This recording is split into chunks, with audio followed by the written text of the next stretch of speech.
जी, अस्सलाम वालेकुम। हमारे ये बहुत मोहतरम दोस्त हैं मुबीन सरवरी साहब, मशहूर वकील हैं, सिंध हाई कोर्ट में प्रैक्टिस करते हैं। इनके साथ ज़ाती तौर पर जो मसाइल हुए हैं इस सिस्टम में रहते हुए, ये अपनी रुदात खुद ही आपको सुनाएंगे और फिर आप फैसला करें कि इस मुल्क में और इस सिस्टम में रहते हुए एक वकील के साथ जब ये सब कुछ हो सकता है तो आम इंसान के साथ क्या बीतती होगी। जनाब सरवरी साहब।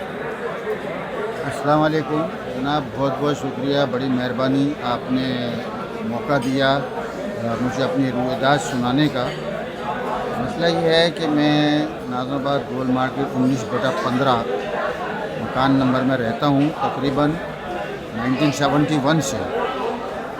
मेरे वालिद और वालदा वगैरह वहीं से हम लोग रहते चले आए हैं। 90 के अंदर एक साहब ने मकान ख़रीदा था, उन्होंने फिर हम पे मुकदमात किए, मुख्तलिफ़ मुकदमात होते होते वो हाई कोर्ट में अभी भी चल रहे हैं। कील अभी भी 2 CP हाई कोर्ट के अंदर मेरी चल रही हैं और वो 5-6 साल से भागे हुए हैं क्योंकि नीचे तमाम कोर्ट में वो हार चुके हैं। एक दौरान में उन्होंने क्या किया कि एक नीचे दुकानदार है हाशमी मसाले के नाम से, अरशद साहब नामी एक शख्स चलाते हैं और उनका बेटा अतीक जो है, उन्होंने ये किया है कि रोड की तरफ से हमारा दरवाज़ा था आने जाने का, मैं वहीं से आता जाता था और प्रैक्टिस करने या ऑफिस या इधर उधर जाता था।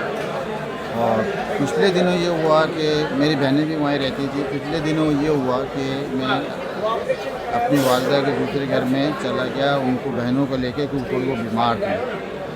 वो घर को सुबह गया तो शाम को आया, देखा कि वहाँ से दरवाज़ा कटा हुआ पड़ा हुआ है और वहाँ दीवार खींच दी गई है और अंदर से जो है वो दीवार तोड़ के और मेरे पूरे घर पे कब्ज़ा कर लिया उन्होंने और मेरा सारा सामान वामान इकट्ठा जो भी था वो बाहर फेंक फाक के और अंदर कमरों में भी जमा करके उन्होंने कर दिया। मैं थाने गया हूँ, थाने से पुलिस को लाया हूँ, इंस्पेक्शन कराया, उन्होंने देखा भी है, मेरे पास उसकी वीडियो भी है।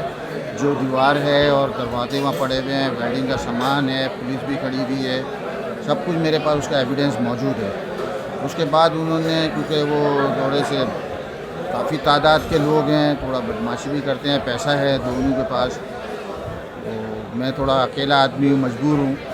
मैंने फिर बाद में दोबारा थाने गया, SHO साहब को लाया, उन्होंने फिर इंस्पेक्शन किया, उन्होंने भी बताया कि हाँ आपने तोड़ के घुसे हो, लेकिन वो उन्होंने बाद में कोर्ट के अंदर डाली, कोर्ट में भी उनकी डिसमिस हो गई एप्लीकेशन। अब ये है कि कील मैं अभी तक जो हूँ इस इंतज़ार में हूँ कि मेरे साथ इंसाफ किया जाए और मेरा जो घर है वो इस कब्ज़े से छुड़ाया जाए, इस माफिया से, एक कब्ज़ा माफिया से छुड़ाया जाए। और मुझे जो है इस सिलसिले में तमाम भाइयों से अपील है मेरी कि मेरी मदद की जाए, हेल्प की जाए, क्योंकि सामने जो ये लोग हैं ये बहुत ताकतवर लोग हैं, इनका काम ही यही है दूसरी जगहों पे कब्ज़ा करना और गुंडागर्दी के साथ सब। एडमिनिस्ट्रेशन अगर सुन रही है तो, और अगर एडमिनिस्ट्रेशन इसको सुन रही है तो मैंने चूँकि एप्लीकेशन भी इसकी लगाई हुई है थाने में, उनसे पहले रिपोर्ट की है, पुलिस भी लेके आया था, मैंने कानूनी रास्ता इख्तियार किया। इनकी तरह नाजायज़ तरीके से घुसा नहीं हूँ, नाजायज़ तरीके से मैं तोड़ के नहीं घुसा हूँ। इनके मेरी इल्तिजा है, इल्तमास है तमाम लोगों से कि इस सिलसिले में मेरी मदद करें और इनको जब तक इनके साथ ऐसा करेंगे तो फिर दूसरे लोग भी जो है ना ऐसी हरकतें करने से बाज आएंगे, वरना तो ये सिलसिला यहाँ पर बराबर चल रहा है और चलता रहेगा। आपका बहुत बहुत शुक्रिया, मेहरबानी। मेरे को दुआओं की भी ज़रूरत है और आपकी मदद की और ताउन की भी ज़रूरत है। अस्सलाम वालेकुम। जी दोस्तों, देखा आपने, ये जनाब सरवरी साहब थे, एक वकील, एक ज़िम्मेदार आदमी, इंतहाई दर्दमंदाना तरीके से इंतज़ामिया को, यहाँ के सिस्टम को, यहाँ के निज़ाम को दुहाई दे रहा है कि उसके साथ इंसाफ किया जाए और उसके साथ फेयर प्रैक्टिस हो, उसको फेयर प्ले किया जाए, उसके साथ उसके दुखों का मदावा किया जाए, उसे तकलीफ़ से छुटकारा दिलाया जाए। बस यही मेरी गुजारिशात थी।